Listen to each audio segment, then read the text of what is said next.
Hello दोस्तों, मेरा नाम है मोहम्मद ताबिश खान। एक बार फिर से एक नई कहानी के साथ किसान और चिड़िया की कहानी। एक गांव में एक किसान रहता था। उसका गांव के बाहर एक छोटा सा खेत था। एक बार फसल बोने के कुछ दिनों बाद उसके खेत में चिड़िया ने घोंसला बना लिया। कुछ समय बीता तो चिड़िया ने कहा वहाँ 2 अंडे भी दे दिए। उन अंडों में से 2 छोटे छोटे बच्चे निकल आए। वे बड़े मज़े से उस खेत में अपना जीवन गुजारने लगे। कुछ महीनों बाद फसल कटाई का समय आ गया। गांव के सभी किसान अपने खेतों की फसल की कटाई में लग गए। अब चिड़िया और उसके बच्चों का वो खेत छोड़कर नए स्थान पर जाने का समय आ गया था। एक दिन खेत में चिड़िया के बच्चों ने किसान को ये कहते सुना कि कल मैं फसल कटाई के लिए अपने पड़ोसी से पूछूंगा और उसे खेत में भेजूंगा।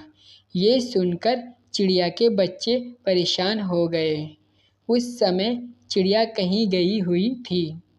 जब वो वापस लौटी तो बच्चों ने उसे किसान की बात बताते हुए कहा, माँ, आज हमारा यहाँ अंतिम दिन है। रात में हमें दूसरे स्थान के लिए यहाँ से निकला होगा। चिड़िया ने उत्तर दिया, इतनी जल्दी नहीं बच्चों, मुझे नहीं लगता कि कल खेत में फसल की कटाई होगी। चिड़िया की कही बात सही साबित हुई। दूसरे दिन किसान का पड़ोसी खेत में नहीं आया और फसल की कटाई न हो सकी। शाम को किसान खेत में आया और खेत को जैसे का तैसा देख बुदबुदाने लगा कि ये पड़ोसी तो नहीं आया। ऐसा करता हूँ, कल अपने किसी रिश्तेदार को भेज देता हूँ। चिड़िया के बच्चों ने फिर से किसान की बात सुन ली और परेशान हो गए। जब चिड़िया को उन्होंने ये बात बताई तो वो बोली, तुम लोग चिंता मत करो, आज रात हमें जाने की ज़रूरत नहीं है। मुझे नहीं लगता कि किसान का रिश्तेदार आएगा। ठीक ऐसा ही हुआ और किसान का रिश्तेदार अगले दिन खेत नहीं पहुंचा। चिड़िया के बच्चे हैरान थे कि उनकी माँ की हर बात सही हो रही है।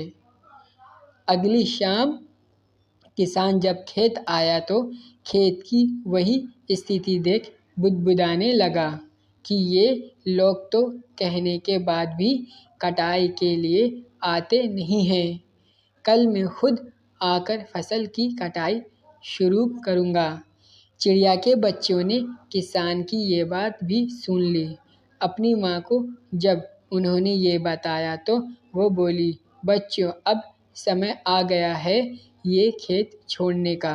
हम आज रात ही ये खेत छोड़कर दूसरी जगह चले जाएंगे। दोनों बच्चे हैरान थे कि इस बार ऐसा क्या है जो माँ खेत छोड़ने को तैयार है। उन्होंने पूछा तो चिड़िया बोली, बच्चों, पिछली 2 बार किसान कटाई के लिए दूसरों पर निर्भर था। दूसरों को कहकर उसने अपने काम से पल्ला झाड़ लिया था, लेकिन इस बार ऐसा नहीं है। इस बार उसने ये जिम्मेदारी अपने कंधों पर ले ली है, इसीलिए वो अवश्य आएगा। उसी रात चिड़िया और उसके बच्चे उस खेत से उड़ गए और कहीं और चले गए। सीख, दूसरों की सहायता लेने में कोई बुराई नहीं है, किंतु यदि आप समय पर काम शुरू करना चाहते हैं और चाहते हैं कि वो समय पर पूरा हो जाए तो उस काम की जिम्मेदारी स्वयं लेनी होगी। दूसरे भी मदद उसी की करते हैं जो अपनी मदद करते हैं। मेरा चैनल वायरल स्टोरी हिंदी 09 को आप सभी दोस्तों से गुजारिश है सब्सक्राइब करें और शेयर